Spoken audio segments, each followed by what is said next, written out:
every company that was working in mental health was looking at providing more counselings and more therapies as the solution.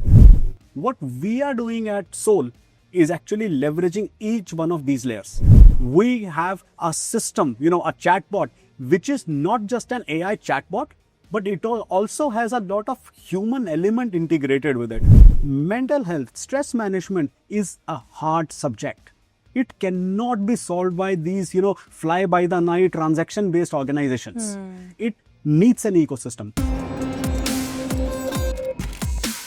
Welcome, Kapil. To start our conversation, I want to know the origin story of Soul Wellness. What inspired you to build a holistic stress management ecosystem in a country like India? So most startups would tell you they have a very interesting story of how they began. I have a very interesting story of how I began. The day before the first lockdown, so 23rd of March 2020, I put a funny Facebook post. What I thought was a funny Facebook post that said, I hope Modi ji has kept enough money in the budget for suicide prevention and depression. Ha ha ha. And over the next 2-3 months, while the lockdown was going on, so many people came and talked to me about that particular post. I myself spent literally the next 20 months just looking at what was going on in the industry. Figured there was a huge gap.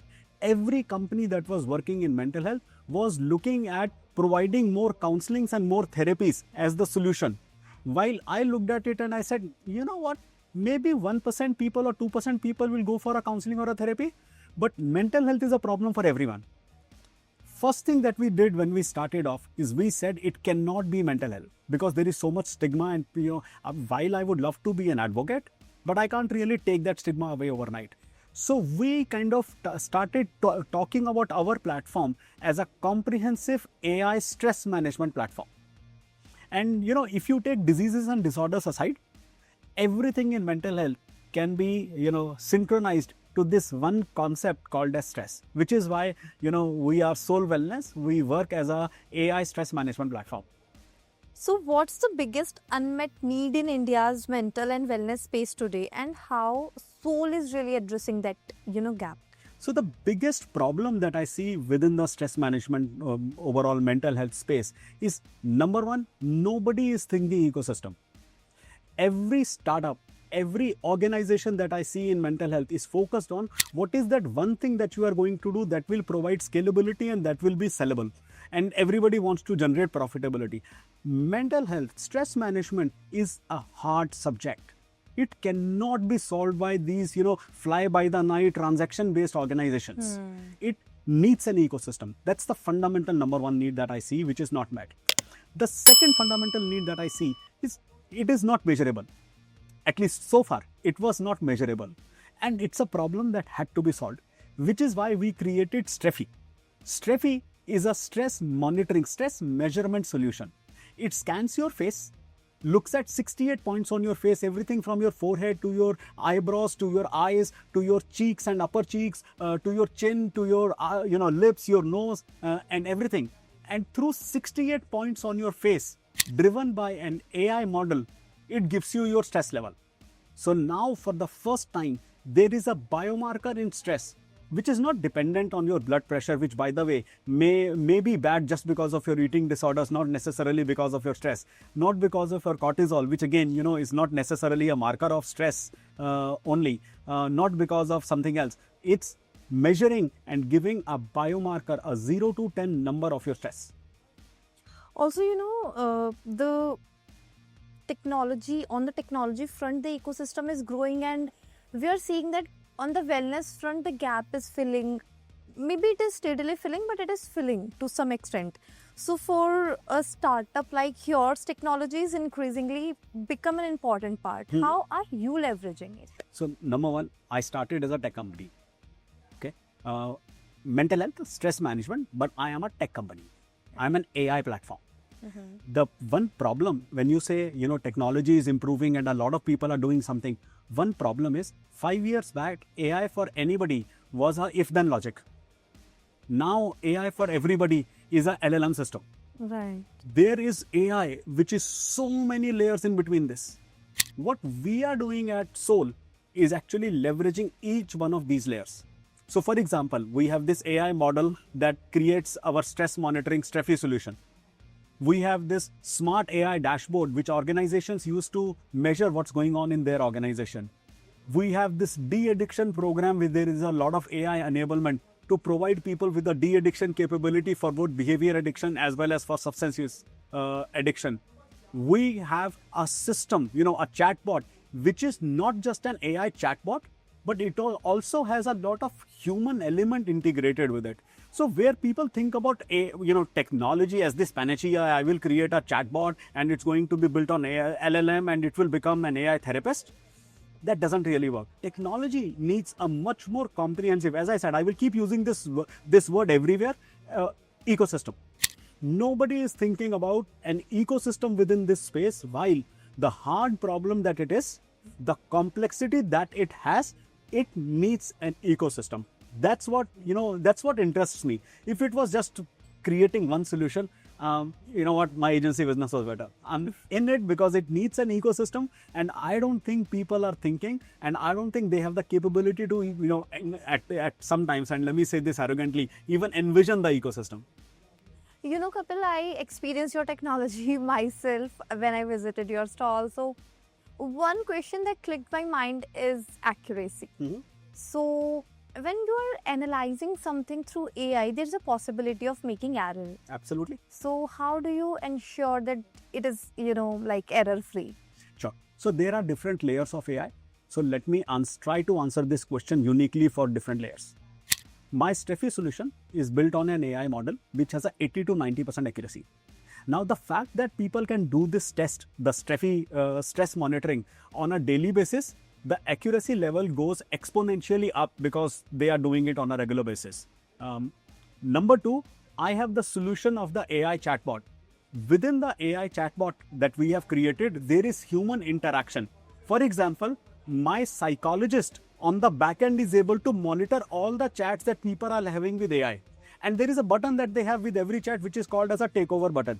My therapist, my psychologist can actually just click on a button and take over that chat if they think AI is not, AI is evolving. So it's not like it's there yet. It's getting there. My de-addiction solution has an AI system built in where it is looking at the behavior of people that are doing the de-addiction program, what is the result that they are deriving from it, what all is happening, and then it pushes out better features, capabilities and everything. So there are different layers. The accuracy, the usage and the functionality of each of these layers is being constantly worked upon by us in how the technology is evolving. Let me not say that we have a perfect solution, but we have probably the best possible outcome solution today. As industry matures, as there is what I keep calling about AI, as there is data processing and there is the amount of data. As data processing speed and amount of data increases, my solution will automatically continue to improve as well. That's good to know. Also, I want to understand the receptiveness from the user. So, how receptive are the individuals? Because people are getting aware about the mental health. Sure. But how much are they open to spend on it is what I want to know. So let me first of all say my model is not B2C.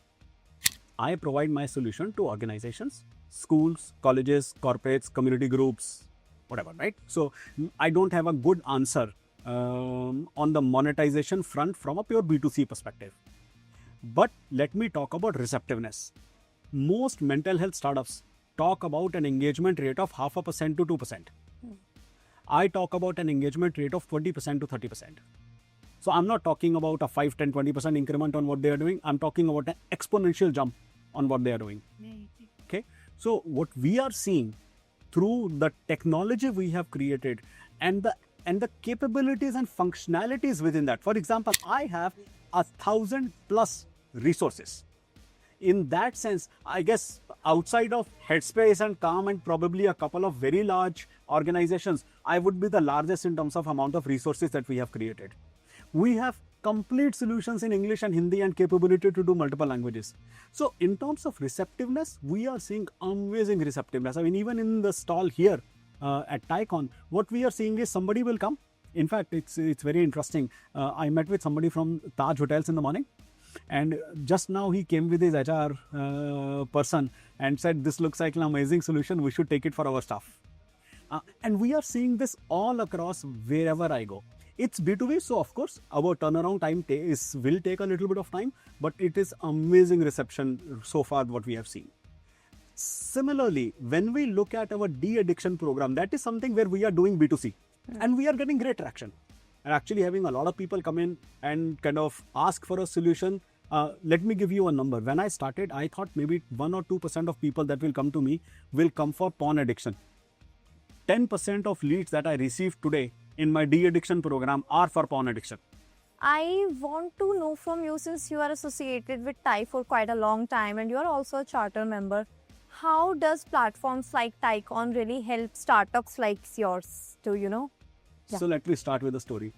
I came to India from US in 2007 and I started an online marketing agency called as OM Logic at the time. My company starting was done with 2 workshops. One that I did with NASCOM, the second one that I did with TIE.